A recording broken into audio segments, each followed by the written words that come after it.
और मशहूर बनने के लिए मैं कुछ भी कर सकता हूँ। एक्चुअली लगता था, क्योंकि मैंने अपने कोशिश की कुछ काम धंधा सीखने की और उसको ईमानदारी से सीखने की और उसको करने की कोशिश की। फिर मुझे थोड़े दिन में इतनी बोरियत हो गई, मुझे लगा कि मैं ज़िंदगी में सिर्फ पैसे के लिए काम नहीं कर पाऊँगा, मेरी आत्मा को उसमें इन्वॉल्व होना ज़रूरी है। तो मैं ढूंढ रहा था क्या करूँ। तो फिर मैंने कुछ फिल्में देखी, तो मुझे लगा कि ये एक फील्ड है जिसमें शायद मैं कुछ कर सकता हूँ। लेकिन फैमिली के लोग तो आपको फिल्म देखने भी नहीं देते थे, वहाँ परंपरा थी कोई फिल्म देखने भी ना जाए, इतनी समझते थे इतना गिरा हुआ काम है।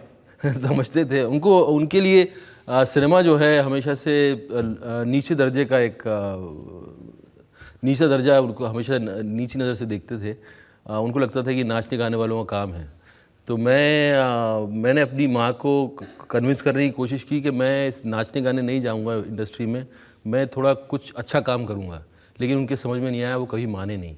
लेकिन मेरे अंदर की आवाज़ थी तो मैंने पूरी करना इसको लाजमी समझा। मिथुन चक्रवर्ती को आप बड़ा हीरो समझते थे, अपना उनकी नकल करने की कोशिश करते थे। किसी ने मुझे कह दिया था कि तुम्हारा चेहरा मिलता है उससे, मिथुन चक्रवर्ती से। तो उनकी फिल्में आती थी उस दौरान में, उनके बाल ऐसे रहते थे नीचे और उनके बड़े मुलायम बाल थे, ऐसे नीचे गिरते थे। मेरे बाल हार्ड और कर्ली बाल थे। तो हमारा पैसे भी नहीं होते थे, लेकिन कोई हम नाई ढूंढते थे, कोई बार बार जो इन बालों की इस तरह से ड्राई करके नीचे कर दे। तो वो नीचे तो कर देता था, लेकिन वो नारियल जैसे बाल जो थोड़े दिन नीचे रह के ऐसे रहते थे। तो उसमें हमने कई फ़ोटो भी खिंचवाए हैं मिथुन चक्रवर्ती की तरह। तो बड़ा सुकून मिलता था कि मैं उनकी तरह दिखता हूँ। आज जब वो फोटो देखते हैं तो कैसा लगता है? अच्छा लगता है मुझे। मिथुन आज भी बहुत अच्छे लगते हैं। अब तो मैं उनका पड़ोसी हो गया हूँ, मेरे आसपास ही रहते हैं कहीं, मैंने सुना है। तो मैं उनसे मिलने जाऊँगा। लेकिन आपके फादर, मैंने सुना वो आपको टफ बनाना चाहते थे, एक शिकारी जैसा, हंटर जैसा। वो शिकारी आदमी थे, शिकार करते थे, हम जाते थे साथ में शिकार खेलने, हमें अच्छा लगता था जंगल देखना। लेकिन जानवर मरते थे तो थोड़ा उसके बारे में स्टोरीज हम बनाया करते थे कि यार ये मर गया, इसकी बेटे का क्या हो रहा होगा, इसकी माँ का क्या हो रहा होगा। तो ये सब दिमाग में चलता रहता था।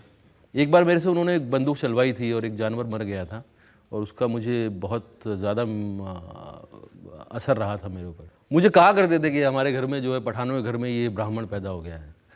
लेकिन ऐसे जो सख्त मिजाज फादर थे, वो भी अपने बेटे की आंखों के दीवाने थे। वो कहा करते थे कि ये आंखें हैं कि प्याला है।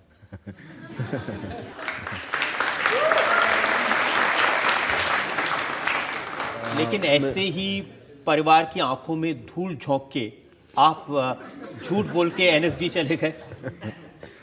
वो धूल झोंकना ज़रूरी था, क्योंकि मुझे और कुछ समझ में नहीं आ रहा था। मेरी ज़िंदगी जयपुर में जो है एक तरह से एग्जॉस्ट हो चुकी थी, और कुछ नहीं होता था। वही दोस्तों के साथ बैठे हुए हैं और वही कॉलेज की तरफ जाना, लड़कियों को छेड़ना, लड़कियों के पीछे जाना, और छेड़ भी नहीं पाते थे हम, तो छेड़ भी नहीं पाते थे। बस ये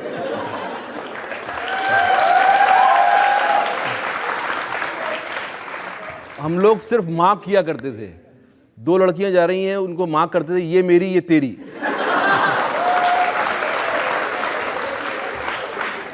और उसके बाद आपस में झगड़े भी रहते थे कि नहीं यार वो तो मेरी है। और फिर उनसे घरों तक जाया करते थे पीछे पीछे, और फिर सोचा करते थे कि कैसे इस तक मैसेज पहुंचाया जाए। तो ये प्रोसेस चलता था 4 महीने, 5 महीने, 6 महीने। और बाई चांस कभी ऐसा मौका मिल गया कि हेलो कह सकें, तो वो भी हम कह नहीं पाते थे।